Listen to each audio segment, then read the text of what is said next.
Hello ಗೆಳೆಯರೆ, welcome to S ಪಿಚಿನ್ Kannada channel. ಈ ಒಂದು ವಿಡಿಯೋದಲ್ಲಿ ಗುರು ಪೂರ್ಣಿಮೆಯ ಸುಂದರ ಕನ್ನಡ ಭಾಷಣ ನೋಡ್ತೋಣ.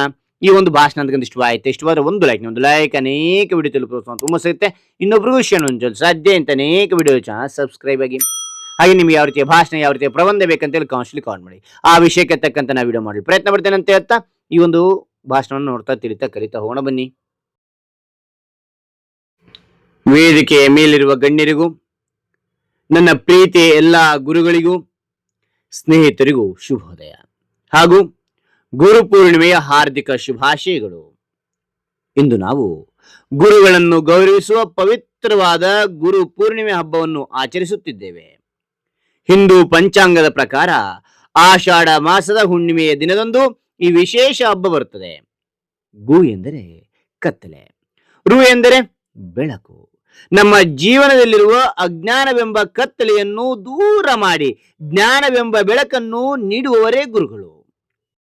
ಮಹಾಭಾರತವನ್ನು ಬರೆದ ಮಹರ್ಷಿ ವೇದವ್ಯಾಸರ ಜನ್ಮದಿನದ ನೆನಪಿಗಾಗಿ ಈ ದಿನವನ್ನು ವ್ಯಾಸ ಪೂರ್ಣಿಮೆ ಎಂದು ಕರೆಯುತ್ತಾರೆ. ನಮ್ಮ ಜೀವನದ ಮೊದಲ ಗುರು ನಮ್ಮ ತಾಯಿ. ಅನಂತರ ನಮಗೆ ಅಕ್ಷರ ಕಲಿಸಿ ಸಂಸ್ಕಾರ ನೀಡಿ ಸನ್ಮಾರ್ಗದಲ್ಲಿ ನಡೆಸುವ ನಮ್ಮ ಶಿಕ್ಷಕರು ದೇವರಿಗೆ ಸಮಾನರು.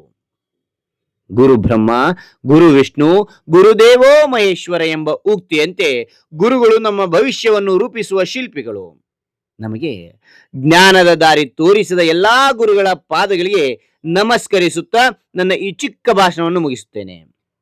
ಮಾತನಾಡಲು ಅವಕಾಶ ಕಲ್ಪಿಸಿದ ಎಲ್ಲರಿಗೂ ಧನ್ಯವಾದಗಳು. ಜೈ ಹಿಂದ್, ಜೈ ಭಾರತ್ ಮಾತೆ. ಹಾಗಾದ್ರೆ ಈ ಒಂದು ಭಾಷಣ ಅಂತಕ್ಕಂಥ ಇಷ್ಟವಾದ್ರೆ ಒಂದು ಲೈಕ್ ಅನೇಕ ವಿಡಿಯೋ ತಲುಪಿಸೋಣ ತುಂಬ ಸಿಗುತ್ತೆ. ಇನ್ನೊಬ್ರು ವಿಷಯ ಸಾಧ್ಯ ಇಂಥ ಅನೇಕ ವಿಡಿಯೋ ಚಾನಲ್ ಸಬ್ಸ್ಕ್ರೈಬ್ ಆಗಿ. ಮತ್ತೊಂದು ಹೊಸ ವಿಷಯದಿಂದ ಮತ್ತೊಂದು ಹೊಸ ವಿಡಿಯೋದಿಂದ ಭೇಟಿ ಆಗ್ತೇನೆ. Thank you for watching. Bye ಮಕ್ಕಳೇ.